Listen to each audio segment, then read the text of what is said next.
দলের সাধারণ সম্পাদক নির্বাচিত হন এবং তখনই আমার সাথে তার কেশবপুরে দেখা হয়েছিল। উনি আমাকে বলেছিলেন, ঝন্টু আসো, আমাদের আসলে কেশবপুর নিয়ে কিছু করতে হবে, এইভাবে আমাদের এই কেশবপুর চলতে পারে না।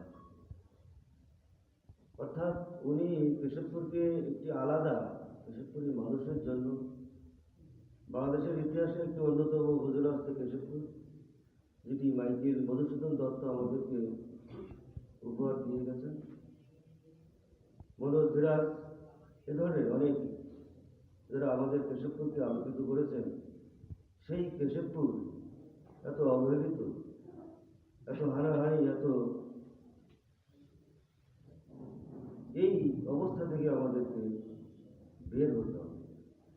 আমরা সকলে মিলে, আসো আমরা সকলে মিলে আমরা কেশবপুরকে আরো আলোকিত করতে চাই। আমাদের কেশবপুরকে আমরা শুধু যশোর না, সারা বাংলাদেশের একটি মডেল ধারায় রূপান্তরিত করতে চাই। আসলে তিনি যে মানবিক ছিলেন, তার মানবিক বোধ, তার চিন্তা চেতনা, উদারতা, তিনি আপাতমস্তক একজন ছিলেন অসাম্প্রদায়িক। তার ভিতরে কোনো অহংকার আমরা লক্ষ্য করি। নির্মোহ, শান্তিকামী, যতগুলো বিশেষণ আছে সবগুলো গুণ আমি ব্যক্তিগতভাবে একজন সংবাদকর্মী হিসাবে আমি তার ভিতরে পেয়েছি। তিনি কোনো চেতনা, কোনো বৈষম্যতার বিষয় তার ভিতরে আমরা যাইনি। ছোট বড় সকল শ্রেণী, সকল বর্ণ নির্বিশেষে সকলের সাথে তার একটি যে আন্তরিক সম্পর্ক তিনি গড়ে তুলতে পেরেছিলেন, যেটি অজিয়ার ভাই একটু আগে বললেন, আসলে সেটি সম্ভব নয়।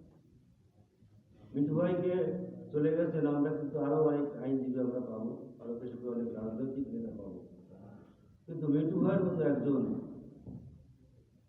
আদর্শবান, ন্যায় নীতি পরায়ণ একজন নেতা, যদি আমি নেতা বলি, একজন পেশাদার আইনজীবী বলি, সেটি কিন্তু আমরা আজকে পাবো না। তবে আমি মনে করি তার আত্মার প্রতি আমি শ্রদ্ধা জানাচ্ছি, তার আত্মার মাগফিরাত কামনা করছি। আমরা তার যে আদর্শ, সে আদর্শ যদি আমরা কিঞ্চিত পরিমাণও যদি আজকে আমরা ধারণ করতে পারি, তাহলে আমি মনে করব যে আজকের এই যে আয়োজন, সেই আয়োজন আমাদের সার্থক হবে। আমার সাথে আমার কোনোদিন পরিচয় নেই, তবে আমি জানতাম উনি রশন সাহেবের মেয়ে এবং উনি উচ্চ পদস্থ একজন কর্মকর্তা। কিন্তু তার ভিতরে একটি বিষয় না বললে হয় না।